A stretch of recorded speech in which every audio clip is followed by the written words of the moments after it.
Hey YouTube, Young Connoisseur here, and we have my newest project gun after my P90, which we'll go over in the next video.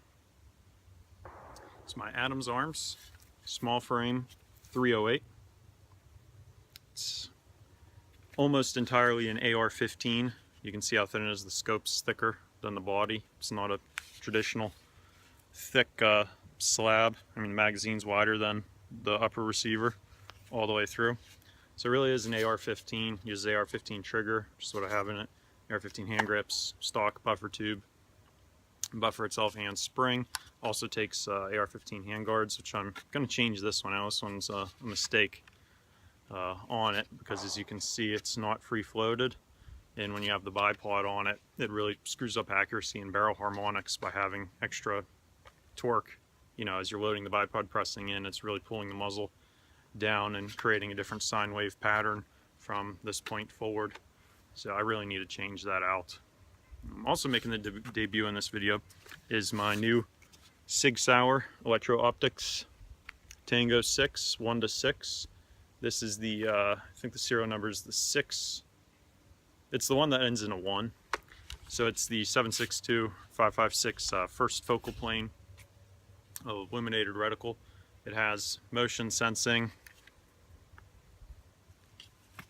on and off switch. We'll see if we can get any of this here and just give you a quick view of the reticle.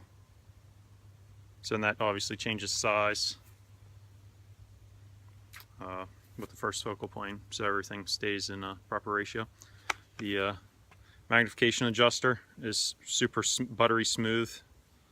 Don't need any kind of power throw lever on it. The turret caps are locking, so they're locked right now. Just lift it up and then they click away. Easy to zero. You also get a set of custom turret caps when you give them your load data. And the load that's running right now is 2485 FPS average with a SD in the 20s and an ES in the upper 30s, low 40s, which is not great. That's because it's total ammo, but if you believe it or not, that ammo is fantastic. You just have to set your gun, set everything up for it. So our adjustable piston block, it's not really adjustable, even though they say it is. You only have 2 settings out of the 4. One is closed, the other one's open. Then you have full gas, which is overgassed, and then you have a suppressor setting, which is like 25%, which I will be using here when I throw on the AAC 7.62 SD can that I have. So major issue I had with this gun was the feeding problems, as I'm sure you're aware on the forums.